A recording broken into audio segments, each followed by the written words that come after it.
Assalamualaikum warahmatullahi wabarakatuh. Hari ini siang ya, tanggal 2 Oktober 2024, update penerusan daripada video yang sebelumnya ya. Cuman kita masuk dulu dari segi fundamental yang akan menjadi fokus untuk nanti malam itu cuman ada satu ya. Kalau menurut saya itu ada di ADP-nya. Data sebelumnya kan 99K, tetap waspadai kalau misalkan ada revisi data yang ada di sebelumnya ya. Tetapi dari segi perkiraan ini juga peningkatannya lumayan, diperkirakan 124, cuman aktualnya berapa itu nanti yang akan dicek ya. Tetapi kalau misalkan keluarnya nanti di atas daripada perkiraan, ini akan sangat ngebantu ngedorong indeks dolar untuk menguat lebih tinggi kembali ya. Ini untuk nanti malam dari segi fundamentalnya. Untuk teknikalnya sendiri dimulai dari indeks dolar ya. Pergerakan indeks dolar ini kan kuat sekali ke atas dan sudah membuat high baru atau break high di minggu yang sebelumnya ya. Tetap waspadai aja sebelum ADP rilis nanti. Kalau misalkan terjadi potensi koreksi, kemungkinan level areanya di antara 101.00 sebagai physical price levelnya. Tetapi dari segi resisten pertama weekly yang saat ini berubah fungsi sebagai level area support itu 101.04. Kalaupun ada koreksi dari segi time frame kecilnya ke bawah, kemungkinan masih belum jauh-jauh di antara dua level area tersebut. Tetapi kalau misalkan ADP-nya itu nanti negatif, ada potensi dia akan balik ke zona tengah atau sebagai pivotnya sebelum dia lanjut ke atas kembali ya. Tetapi kalau misalkan ADP-nya surprise positif, tidak menutup kemungkinan nanti malam untuk indeks dolar ini akan mencapai level area 101.57 ya, kurang lebih di resisten kedua weekly-nya. Jadi kesimpulannya untuk indeks dolar ini ada kecenderungan ini mungkin akan lanjut ke atas, tetapi waspadai koreksi dari segi time frame kecilnya kurang lebih 101.04 dan 101.00 sebagai physical price levelnya. Kemudian untuk gold ya, ini sedikit berbeda. Kenaikannya dari gold kemarin ini dampak dari geopolitik ya, kalau saya ngeliatin, di mana Iran itu kan juga sudah ikut juga ke Israel ya. Coba silahkan cari beritanya aja ya. Kurang lebih itu kenaikannya gold kemarin itu dibarengi dengan oil ya. Oil ini kalau saya liatin kemarin ketika saya cek di Bloomberg itu kemarin malam itu persiapan untuk attack ya ke Israelnya, 30 menit itu hampir mencapai 300 pip untuk kenaikannya. Jadi antara oil atau istilah USD ya sama gold itu kan juga sangat identik sekali dengan geopolitik, dimana kalau misalkan geopolitik itu memanas kembali, kedua aset tersebut itu rawan bullish kembali ya. Dan ini terjadi kemarin malam di XDI USD dan gold. Kita balik dulu ke goldnya. Pergerakan untuk gold dari segi teknikal ya, support pertama weekly yang berada di kisaran level area 2625. Di sini kan kurang lebih ketika penurunnya kemarin harga pas di level area tersebut, kemudian reject di atas zona tengah atau sebagai pivotnya itu ada bearish engulfing, tetapi dibalas dengan bullish engulfing kembali. Jadi ini ada drop based rally based rally, kurang lebih dengan batas bawahnya itu di kisaran level area 2647 lah, kurang lebih sebagai batasan bawah ya. Kemudian kan setelah rilisnya daripada berita yang kemarin terkait dengan geopolitik memanas kembali, gold ini spike ke atas dan mencapai level area resisten pertama weekly yang berada di 2673 ya, kurang lebih di sini, dan harga ini kan balik ke bawah kembali. Tetapi untuk malam ini sampai dengan besok hati-hati aja, kalau misalkan geopolitik tetap akan memanas kembali, ada peluang kemungkinan gold akan membuat ATH baru. Itu kalau misalkan memanas kembali. Tetapi kalau misalkan sudah mendingin atau menurun kembali, kemungkinan gold akan balik ke harga aslinya, dimana untuk harga aslinya itu di bawah 2650 ya. Jadi untuk zona pantaunya, batasan atas terlepas daripada geopolitik, pantau di kisaran level area 2673, ini batasan atas. Kemudian zona sebagai konfirmasi atas pivot 2658, pivotnya 2650, dan konfirmasi bawah berada di 2640 pembulatan. Jadi selama gold tidak mampu bergerak balik di bawah 2640, kemungkinan masih belum akan menuju support kembali ya, atau ke history low minggu lalu yang berada di 2614. Dikarenakan untuk gold ini ya, kalau saya lihatin kan ke reject di dua level area ya, ketika penurunannya berada di 2625, kenaikannya pun juga ke reject di 2673. Cuman sih saya ngincarin planning sih kemungkinan mempertahankan cari ancang-ancang setup sell, tetapi saya akan liatin potensi untuk pergerakan siang ini sampai dengan nanti malam ya.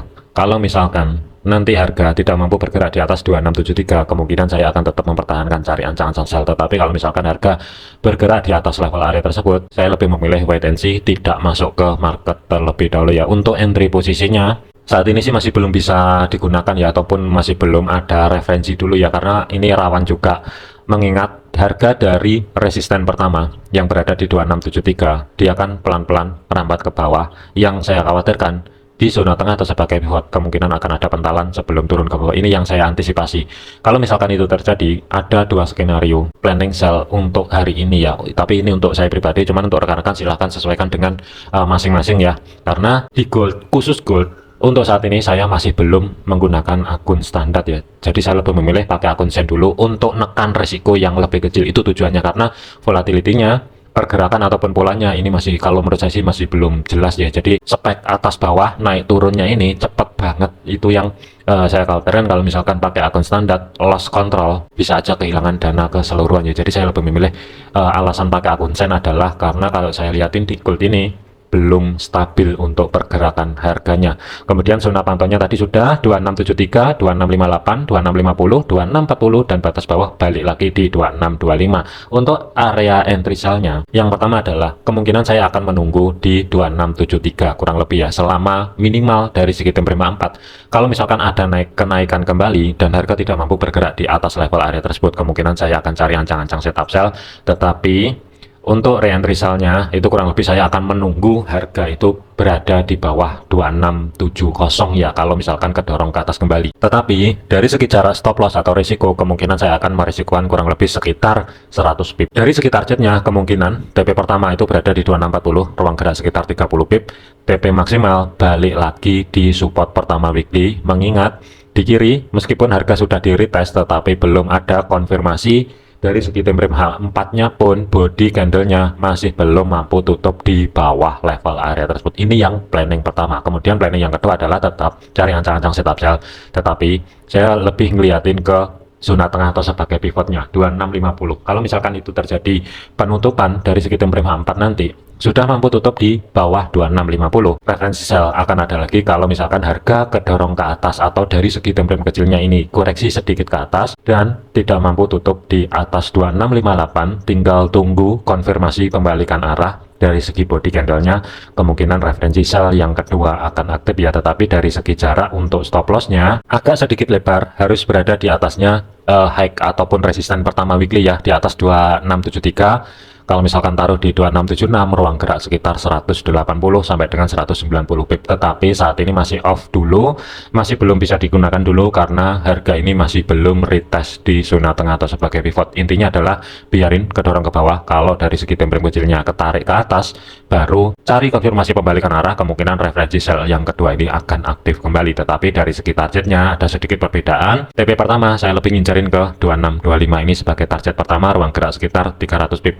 Tapi untuk TP kedua berada di low minggu lalu 2614, ruang gerak sekitar 430-an pip. Ini sebagai skenario untuk saya pribadi terlepas dari geopolitik ya. Kalau misalkan geopolitik memanas kembali, tidak menutup kemungkinan gold akan membuat ATH baru dan ring areanya sesuai yang di outlook yang saya posting kemarin ya, kurang lebih itu kalau misalkan membuat ATH baru di antara 2686 sampai dengan 2696 ya. Kalau misalkan itu terjadi, tentunya ini lebih ideal. Antisipasi kalau misalkan dibarengi dengan aksi profit taking meskipun geopolitik memanas kembali, bisa aja ini nanti spike ke atas dengan cepat dan drop dengan cepat, itu juga bisa. Jadi kalau misalkan untuk gold ini membuat ATH baru, referensinya sell cuma satu di antara 2686 sampai dengan 2696. Planning adalah sell, setupnya adalah swing, tetapi dari segi targetnya kemungkinan jauh di bawah 2625. Tentunya sini lebih oke, tetapi kita liatin dulu aja ini nanti skenario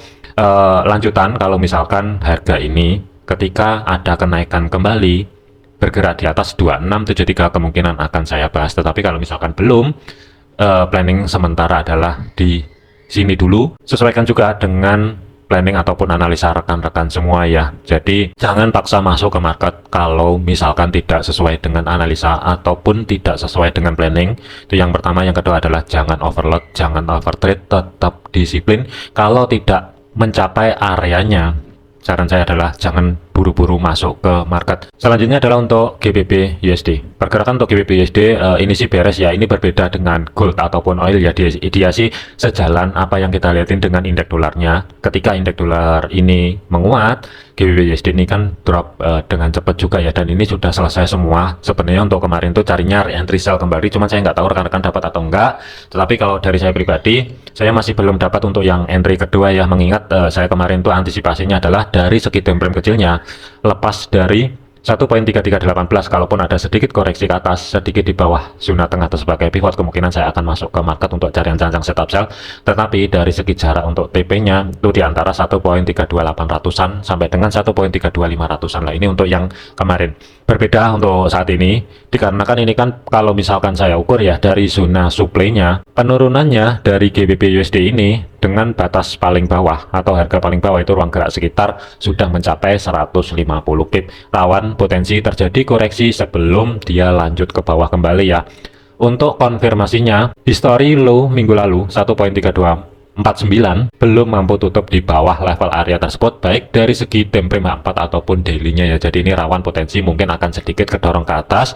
Kuncinya adalah kalaupun kedorong ke atas selama 1.3364 ini masih belum dikonfirmasi body candle dari segi time frame daily-nya belum mampu tutup di atas level area tersebut, masih ada potensi akan lanjut bergerak ke bawah kembali. Tetapi kalau misalkan daily close-nya sudah mampu tutup di atas level area 1.3364, kemungkinan dia akan ke resisten sampai dengan history high minggu lalu. Jadi saya lebih prefer untuk GBP USD ini. Untuk swingnya sih kemungkinan saya akan nyoba lagi cari ancang-ancang setup sell, tetapi harga ini kan sudah mampu bergerak di atas support pertama kembali ya. Jadi ini ada sedikit referensi, tapi 50-50 untuk resikonya. Kalau mau entry buy sekarang, hanya konteksnya memanfaatkan koreksinya. Pertanyaannya adalah berani atau tidak menaruh stop loss 20 pip berada di bawah low yang terdekat 1.3272, kurang lebihnya di sini. Dan di sini rawan kesabet, kemungkinan di atas 70% kalau buy di sini stop loss kemungkinan akan kena. Cuman kalau hanya sebatas konteksnya memanfaatkan koreksi dan berani mengambil risiko sebelum cari ancang-ancang setup sell kembali nanti, dengan resiko stop loss 20 pip, target TP-nya 30 sampai dengan 35 pip, batas maksimal adalah 50 pip. Pertanyaannya lah di sini kira-kira berani atau tidak. Cuman kalau nggak berani, mending tunggu dulu, kita liatin dulu progresnya. Kalau misalkan ada kenaikan kembali sejauh mana, baru nanti di antara zona yang saya blok abu-abu di sini, kalau misalkan ada konfirmasi pembalikan arah kembali, tentunya ini lebih ideal cari ancang-ancang setup sell dengan targetnya adalah yang pertama di history low minggu lalu. Target maksimalnya kemungkinan masih belum kalau misalkan mau mencapai level area support kedua weekly ya, tetapi saya lebih ngincarin untuk target maksimal swingnya itu kurang lebih di antara 1.3233 sampai dengan 1.3222 atau zona yang saya blok orange bawah di sini ya. Ini sebagai target untuk TP2-nya. Kalau misalkan saya tarik ke kiri, ini juga masih belum disentuh ya, masih belum masih fresh juga. Ini kemungkinan sebagai referensi nanti kalau misalkan ada referensi sell kembali. Cuman untuk di sesi Asia Eropa ini saya lebih prefer ngeliatin dulu progresnya. Harga ini beneran mau kedorong ke atas atau cukup bermain-main di support pertama weekly di sini aja ya. Jadi ini saya masih belum ada plan untuk masuk ke market sell sekarang ya. Jadi saya lebih ngincerin kalau misalkan ada koreksi sedikit kedorong ke atas untuk nekan resiko yang lebih minim sebelum cari ancang-ancang setup sell kembali. Selanjutnya adalah untuk Euro USD. Pergerakan untuk Euro USD statusnya juga sama ya. Kemarin sih cari ancang-ancang setup sell di video yang sebelumnya, ini TP-nya juga sudah selesai. Cuman untuk re-entry lanjutannya, kalau misalkan rekan-rekan ada dapat sell kembali ya, untuk jarak untuk TP-nya jangan jauh-jauh di support kedua weekly, setidaknya sedikit berada di atas level area tersebut ya. Tetapi ini berbeda dengan GBP USD. Kalau misalkan hari ini sebelum dia mencapai level area support kedua weekly yang berada di 1.10400-an pembulatan, kalau misalkan ada kesempatan harga ke atas kembali, kuncinya cuma satu. Selama harga tidak mampu bergerak di atas 1.1105, tinggal tunggu konfirmasi pembalikan arah. Planningnya adalah cari ancang-ancang setup sell. Kurang lebihnya dari segi jarak untuk stop loss 25 sampai dengan 30 pip batas maksimalnya, tetapi dari segi targetnya kemungkinan sedikit di atasnya support kedua weekly yang berada di 1.1039 ya. Selanjutnya adalah untuk AUD USD. Pergerakan untuk AUD USD planning kemarin juga sama, statusnya adalah cari ancang-ancang setup sell, tetapi GBP USD, Euro USD semuanya sudah TP, tetapi AUD USD sudah masih on track ya. Kalau kita lihatin TP pertama yang saya sampaikan di video yang sebelumnya itu berada di zona tengah atau sebagai pivot 0.6865 dan ini sudah ke trigger ya, tetapi belum ada konfirmasi penutupan di bawah level area tersebut dari segi time frame 4. Harga ke reject ke atas, tetapi kalau kita lihatin di level area SRP-nya, resisten pertama weekly 2 kali sentuhan, harga ke reject. Jadi ini kalau misalkan digunakan re-entry sell kembali, tentunya sini saya tidak masalah ya, tetap dengan risiko untuk stop lossnya ini sedikit lebih minim, mengingat sudah retest di zona tengah atau sebagai pivot.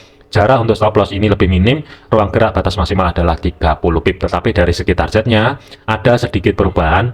TP pertama itu berada di batas konfirmasi bawah yang berada di 0.6847, ruang gerak sekitar 60-an pip. Dari segi TP keduanya ruang gerak sekitar 90-an pip ya. Jadi planning saya untuk AUD USD adalah cari ancang-ancang setup sell kalau mau re-entry sekarang masih belum telat ya. USD CAD, pergerakan untuk USD CAD planning adalah buy, tetapi ini on track. Stop lossnya sih sebenarnya masih aman, ruang gerak sekitar 40 pip ya, kalau misalkan rekan-rekan semua dapat harganya di atas pivot. Tetapi di video yang sebelumnya itu saya sampaikan selama harga tidak mampu bergerak ke bawah keluar daripada zona blok abu-abu di sini, planning masih tetap cari ancang-ancang setup buy. Tetapi dari segi jarak untuk stop lossnya harus berada di bawahnya zona rally bis rally di sini ya. Untuk kemarin itu ruang gerak batas maksimal adalah 40 pip. Cuman kalau untuk rekan-rekan yang sudah dapat harga di sini meskipun floatingnya masih minus, tentunya sih nggak masalah, karena sebelum entry posisi harusnya pikirin stop lossnya terlebih dahulu, bisa diterima atau tidak itu harusnya sudah dipikirin dulu sebelum memikirkan profitnya ya. Untuk saat ini saya lebih memilih netral dikarenakan harga ini kan dia retest atau masih nempel di 1.3480 atau sebagai batas konfirmasi pivotnya. Kalau USD CAD dari segi time frame H4 nanti penutupan kurang lebih di antara jam 12 ataupun jam 4 sore nanti dia mampu bergerak balik di atas zona tengah atau sebagai level area 1.3480, ada potensi ini mungkin akan pelan-pelan ngerampat ke atas. Tidak menutup kemungkinan nanti malam kemungkinan akan cepat bergerak balik ke atas kembali ya, kalau misalkan didukung dengan ADP-nya yang akan rilis. Kalau misalkan positif surprise, dia akan cepat bergerak ke atas. Cuman untuk saat ini sih nggak masalah juga. Kalau untuk rekan-rekan yang dapat entry posisi buy, saran saya adalah mending taruh buy stopnya sedikit di atasnya 1.34800 ya, kurang lebih di sini, atau 1.34900 sebenarnya juga nggak masalah. Kalaupun harga kedorong ke bawah tentunya ini nanti nggak ke trigger ya, tetapi kalau harga kedorong ke atas setidaknya risiko ruang gerak itu batas maksimal adalah 25 pip, atau kalau mau entry sekarang kurang lebih jarak untuk stop loss itu sekitar 20-an pip lah. Jadi ini selisihnya cuma sedikit aja, tapi dari segi targetnya kalau misalkan dapat di harga saat ini atau nanti di 1.34900an, kurang lebih TP pertama itu berada di history high-nya terdekat yang berada di 1.35400 ya, kurang lebih sebagai TP pertamanya ruang gerak sekitar 50 pip. Tetapi dari segi jarak untuk TP keduanya ruang gerak sekitar 90-an pip lah, kurang lebih berada di history high minggu lalu 1.3582. Selanjutnya adalah untuk USD Swiss. Pergerakan untuk USD Swiss status saat ini masih on track, meskipun kemarin harga sempat spike ke bawah ya, aman untuk stop lossnya. Dan dari segi time frame H4 nya pun harga masih belum terkonfirmasi tutup di bawah batas konfirmasi pivot 0.8442 ya. Jadi ini ada potensi kemungkinan bisa aja sideways berlanjut. Tetapi kalau misalkan hari ini selama harga masih belum mampu tutup di bawah 0.8442, planningnya masih tetap belum ada perubahan, cari ancang-ancang setup buy. Tetapi kalau untuk rekan-rekan yang belum dapat posisi, saran saya adalah mending sementara tungguin dulu aja. Mudah-mudahan masih mau atau masih ada kesempatan harga ini sedikit kedorong ke bawah kembali. Nanti tinggal tunggu konfirmasi pembalikan arah kembali. Harga di atas 0.84500-an lah kurang lebih di sini. Tetapi dari segi jarak untuk stop lossnya itu harus berada di bawah low yang kemarin. Batas maksimal ruang gerak untuk stop loss itu tidak boleh lebih dari 30 pip. Tetapi dari segi targetnya ruang gerak sebagai TP1 sekitar 45 pip, TP maksimal itu ruang gerak sekitar 65 pip lah. Ini untuk planning nanti ya, mudah-mudahan sih masih mau sedikit kedorong ke bawah dan ke reject di level area 0.8442 ya. Kalau misalkan dari segi time frame 4 nanti body candlenya kalau misalkan sudah ada yang mampu tutup di bawah level area tersebut, planning buy di sini secara otomatis ke pending terlebih dahulu, masih belum bisa digunakan terlebih dahulu ya. Untuk USD Yen, pergerakan untuk USD Yen kemarin TP1 ataupun TP2 itu sudah clear semua ya, planning adalah buy. Tetapi di video yang terakhir itu saya lebih ke wait and see dulu, tidak ada ancang-ancang cari setup buy ataupun sell kembali ya. Saya lebih prefer untuk kemarin sampai dengan hari ini saya lebih ngeliatin pergerakannya ataupun pola yang terbentuk itu seperti apa di USD Yen ya. Hati-hati volatility-nya di USD Yen atau Yen crosses, entah itu GBP JPY, Euro JPY ataupun yang lainnya. Akhir-akhir ini volatility-nya itu sangat besar sekali ya. Jadi waspada, kelihatannya sih candle-nya pendek-pendek. Tetapi kalau misalkan saya ukur saat ini ya, dari candle merah di sini ke bawah itu sudah sekitar 30-an pip. Terus pergerakan yang kemarin yang berada di high-nya 144.500-an lah kurang lebih, penurunannya itu sekitar 150 pip. Jadi ini kelihatannya kecil, tapi ini volatility-nya gede banget. Untuk saat ini zona pantaunya saya lebih prefer ngeliatin dulu, dikarenakan harga ini kan masih berada di zona tengah atau sebagai blok abu-abu. Pivot batas konfirmasi bawah 143.73, zona tengah atau pivotnya itu sendiri 144.28, batas konfirmasi atas itu adalah di 144.83 ya. Selama USD Yen harga tidak mampu bergerak di atas 144.80, kemungkinan masih belum akan melanjutkan perjalanan ke level area resisten. Untuk hari ini zona pantainya batas bawah, sementara low minggu lalu yang berada di 142 ini saya skip dulu, tetapi saya ada dua level area yang mesti saya incerin ya untuk saat ini. Kalau misalkan USD Yen ini sedikit kedorong ke bawah, kurang lebih itu level areanya. Kalau misalkan dia kedorong ke bawah, saya akan pantau di kisaran level area zona yang saya blok hijau di sini ya. Kalau misalkan ada harga ataupun kesempatan harga turun ke bawah ke zona yang saya blok hijau di sini, kemungkinan saya akan persiapan cari ancang-ancang setup buy kembali setelah adanya terjadi konfirmasi pembalikan arah yang valid, yaitu zona yang pertama. Zona yang kedua adalah di zona demand yang bertumpuk dengan support. Level areanya itu kurang lebih ada di zona yang saya blok orange di sini. Jadi ada dua zona yang saya pantau. Untuk hari ini USD Yen planning adalah cari ancang-ancang setup buy kalau misalkan ada kesempatan kedorong ke bawah ya. Jadi yang pertama di sini tinggal tunggu konfirmasi pembalikan arah, harga keluar dari zona yang saya blok hijau, kemungkinan planning buy yang pertama akan aktif. Tetapi kalau misalkan tidak ada konfirmasi pembalikan arah, masih belum bisa digunakan untuk cari ataupun ancang-ancang masuk ke market ya. Jadi hati-hati, saya lebih ke menunggu konfirmasi, kalau sudah ada baru masuk ke market. Itu yang saya lakukan untuk saat ini ya. Kemudian untuk stop loss-nya, batas maksimal adalah tidak boleh lebih dari 50 pip. Tetapi dari segi targetnya, TP pertama itu di zona tengah atau sebagai pivotnya 90-an pip, TP kedua maksimal adalah di 144.800-an, kurang lebih sekitar 140 pip. Ini referensi yang pertama. Tetapi kalau misalkan zona yang di blok hijau ini gagal atau dijebol, kemungkinan planning buy yang kedua itu akan ada lagi selama zona rally bis rally kecil yang ada di sini atau zona demand yang di sini tidak di break atau tidak dijebol. Tinggal tunggu konfirmasi pembalikan arah kembali. Kalau misalkan harga sempat kedorong ke bawah, ini biarin dulu, jangan buru-buru masuk ke market. Setelah terjadi konfirmasi pembalikan arah yang valid dan harga sudah mau bergerak di atas kembali 142.800, baru planning yang kedua ini sebagai alternatifnya baru bisa digunakan. Tetapi dengan jarak untuk stop loss itu harus berada di bawah histori low minggu lalu, ruang gerak sekitar 85 pip. Tetapi dari segi jarak untuk targetnya, saya lebih ngincerin gunakan untuk swing ya. TP pertama itu ruang gerak sekitar 200 pip, 144.83. TP maksimal adalah berada di resisten pertama weekly, ruang gerak sekitar hampir 300-an pip. Kemudian untuk USD Yen ya, atau dari Jepangnya sendiri, hati-hati ya, kalau nggak salah di pertengahan ataupun di minggu terakhir bulan Oktober ini ada pemilu ya, kalau nggak salah, kalau nggak ada perubahan. Jadi waspadai aja, bisa sewaktu-waktu mendadak volatility sangat tinggi sekali ya. Jadi waspadai untuk pergerakan pair yang berhubungan dengan JPY. Terakhir adalah untuk XTA USD ya, atau oil.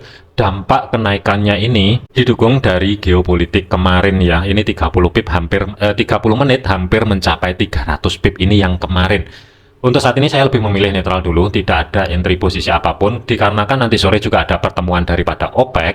Jadi rawan untuk XTA USD. Kalaupun misalkan ada harga mau bergerak balik ke atas ya, kurang lebih di 73 ataupun 74, yang saya khawatirkan dia akan balik dulu ke harga aslinya, di mana harga asli itu kurang lebih di kisaran level area 80 sampai dengan batas bawah itu 67,68 ya. Yang saya khawatirkan ini nanti dia balik dulu ke harga asli baru melanjutkan perjalanan ke atas. Ini yang saya khawatirkan untuk XD USD untuk minggu ini ya. Tetapi kalau misalkan geopolitik tetap terus mendominasi atau berlanjut ya, tidak menutup kemungkinan candle seperti ini bisa sewaktu-waktu muncul kembali ya. Kurang lebih impulsif sekali untuk bullishnya di sini. Jadi waspadai aja kalau misalkan geopolitik memanas.